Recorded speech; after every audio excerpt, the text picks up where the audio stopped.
ওং নমো ভগবতে বাসুদেবায়। আজকের বিষয়টি গুরুত্বপূর্ণ হতে চলেছে।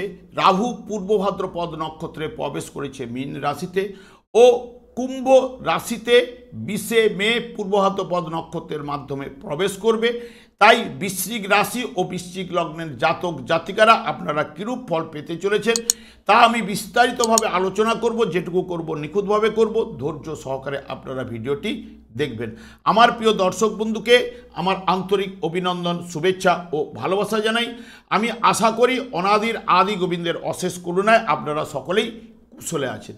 দেখুন, দেবগুরু বৃহস্পতি জ্ঞানদাতা, সব বিজ্ঞান, সব দর্শন, সব ধর্মের মূল তত্ত্ব। দেখুন, ন্যাচারাল জোডিয়ায় নবম এবং দ্বাদশ ভাব বৃহস্পতিকে দেওয়া হয়েছে, কারণ বৃহস্পতি বলবান ও শুভ ভাবস্থ হলে জাতক পূর্ব জন্মে কতটা পুণ্য কর্ম করেছে বা জমা আছে সেই মতো দৈব অনুগ্রহ লাভ করবে এবং যে কোনো বিপদ আপদ থেকে অনুগ্রহ বা পরিত্রাণ কিন্তু পাই। রাহু এখানে অমর দ্বৈত। দেখুন, সমুদ্র মন্থনের সময় যখন অমৃতের ভাণ্ড যখন উঠে আসে, সেই অমৃত পান করেছিল রাহু। রাহু সেই কারণে অমর, এবং যেহেতু দ্বৈত, দেব সংসবে থাকা সত্ত্বেও সে তার দ্বৈত স্বভাব বা অসুরত্ব স্বভাব কিন্তু ত্যাগ করতে কিন্তু পারে না। রাহু তামসিক গ্রহ। আমাদের অন্তর্দেহে দুটো দিক বা বিভাগ রয়েছে, একটি হচ্ছে জ্ঞান, আরেকটি হচ্ছে অনুভূতি। অনুভূতি স্তরের কেন্দ্র হচ্ছে চন্দ্র এবং তার প্রকাশ হচ্ছে রাহু। রাহু মীন রাশিতে দেখুন ন্যাচারাল জোডিয়ায় দ্বাদশভাবে অবস্থান করছে এবং বৃহস্পতি নক্ষত্রে অর্থাৎ নবম এবং দ্বাদশ ভাবের অধিপতি গ্রহের নক্ষত্রে অবস্থান করছে। এই রাশিটি হচ্ছে জলরাশি এবং দ্ব্যর্থক রাশি সংমিশ্রণে এখানে রাহু অবস্থান করে ষষ্ঠ ভাবের উপর দৃষ্টি প্রদান করছে। তাহলে রাহু এখানে বৃহস্পতির নক্ষত্রে, বৃহস্পতির ঘরে। তাই জাতক আধ্যাত্মিক ও দার্শনিক ভাবা সম্পন্ন হলেও শত্রুতা সৃষ্টি করবে, কারণ ষষ্ঠভাবে দৃষ্টি দিয়েছে এবং রিচ জাতীয় খাদ্য গ্রহণ এর বন্ধুরা একটাও কিন্তু ভালো হবে না। যেহেতু ন্যাচারাল জোডিয়ায় দ্বাদশ ভাব হচ্ছে পায়ের তলাকে নির্দেশ করে, পায়ের তলায় ব্যথা অনুভব এবং স্নায়ুরোগ দেখা দেওয়ার সম্ভাবনা। বর্তমানে বৃহস্পতি রয়েছে ন্যাচারাল জোডিয়ায় দ্বিতীয়ভাবে অর্থাৎ বৃষ রাশিতে। তাহলে দ্বিতীয় ভাব হচ্ছে অর্থ, পরিবার, বাকশক্তি ইত্যাদি ইত্যাদি বিচার করা হয়।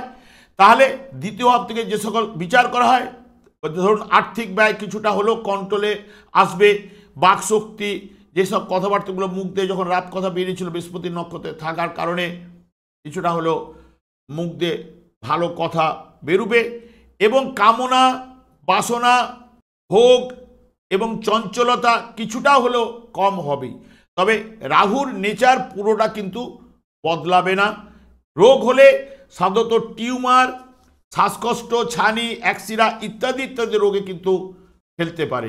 এখানে কুম্ভ রাশিতে যখন প্রবেশ করবে, কুম্ভ রাশিতে ন্যাচারাল জোডিয়াক দেখুন দশম ভাব এবং একাদশ ভাব, যেটা শনির ঘর, এটি বায়ু রাশি এবং স্থির রাশির সংমিশ্রণে পঞ্চম ভাবের উপরে দৃষ্টি থাকবে ন্যাচারাল জোডিয়ায়। তাহলে রাহু বৃহস্পতির নক্ষত্রে শনির ঘরে যুক্ত, শনি যুক্ত থাকছে। জাতকের মন দার্শনিক ও আধ্যাত্মিক ভাবাপন্ন হবে, যেহেতু তখন ন্যাচারাল জোডিয়ায় তৃতীয়ভাবে বৃহস্পতি মিথুন রাশিতে প্রবেশ করে যাবে, ওখানে অবস্থান করবে। তাহলে তৃতীয় ভাব থেকে ভাই বোন, আত্মীয় পরিজন এবং পাড়া প্রতিবেশী যোগাযোগ ইত্যাদি ইত্যাদি যদি শুভ থাকলে তাহলে শুভ ফল পাওয়া যাবে, নাহলে ভাই বোন আত্মীয়র সঙ্গে সদ্ভাব থাকবে না, যোগাযোগের ক্ষেত্রে বারবার বাধাপ্রাপ্ত হবে। এবং যেহেতু শনির যুক্ত থাকছে, শনির মধ্যে ধৈর্য, দৃঢ়তা, ন্যায় নীতি পরায়ণ এইগুলো থাকবে। তাহলে ন্যায় নীতিবোধ প্রবল বাড়বে জাতকের ক্ষেত্রে এবং তার জন্য নিরপেক্ষ ব্যাপার কিন্তু তার মধ্যে চলে আসবে। তাই সবাই জাতককে ভালোবাসবে এবং ঠিক 20 মে থেকে 25 নভেম্বর পর্যন্ত প্রচুর অর্থ সম্পদ অর্জন করবে। সপরিবারে জাতক ধর্মসম্মত জীবনযাপন কিন্তু করবে এবং সুস্বাস্থ্যের অধিকারী হবেন, মুক্ত পথে আয় করবে এবং বহু মানুষের সাহায্য পাবে। পেটের সমস্যা, টিউমার, চোখের সমস্যা ইত্যাদি ইত্যাদি কিন্তু ভোগাতে পারে।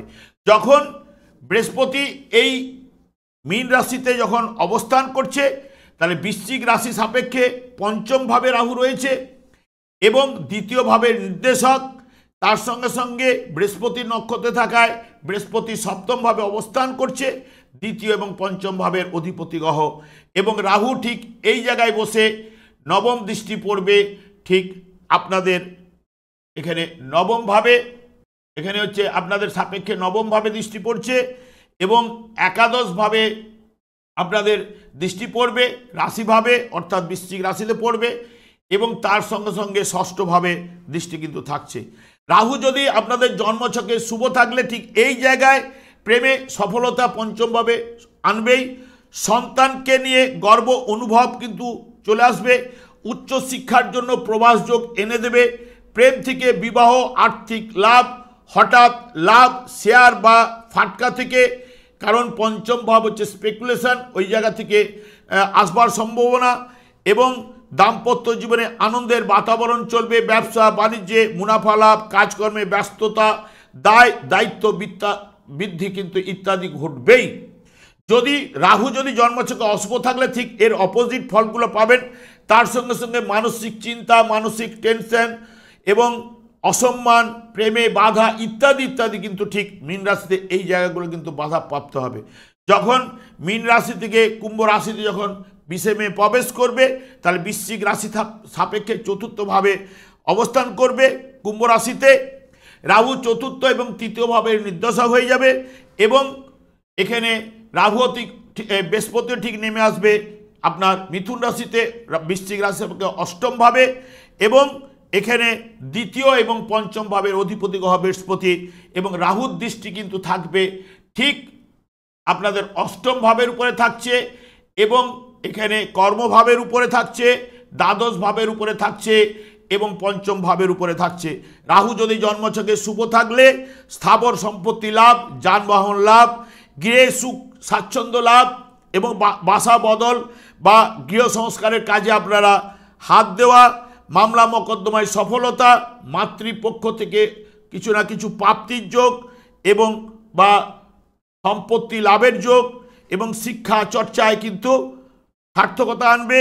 যদি অশুভ থাকলে তাহলে এর অপোজিট ফলগুলো পাওয়া যাবে এবং শারীরিক অসুস্থতা, কাজকর্মের সংকট, ব্যবসায় লোকসান ইত্যাদি ইত্যাদি কিন্তু এনে দেবে। যদি আপনারা মনে করেন বাড়ির মেন দরজার ঠিক সম্মুখে একটি যদি রূপোর টুকরো করে ওইটা মাটির নিচে যদি পুঁতে দিতে পারেন আপনাদের ক্ষেত্রে কিন্তু ভালো।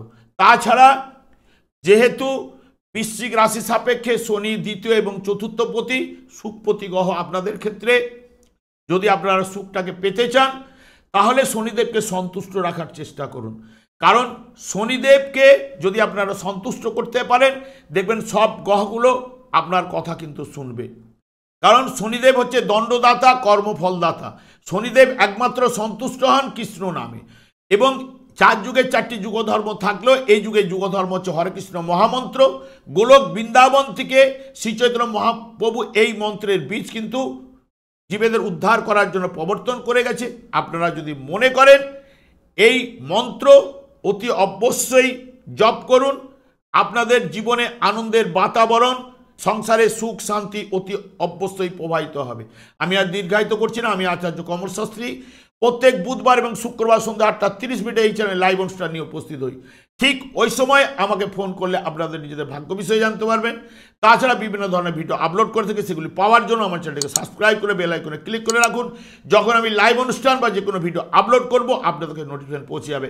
আমি অনাদি গোবিন্দের কাছে প্রার্থনা করি আপনারা ভালো থাকুন, সুস্থ থাকুন, আনন্দ থাকুন। আজ এই পর্যন্ত, পরের ভিডিওতে দেখা হচ্ছে। নমস্কার।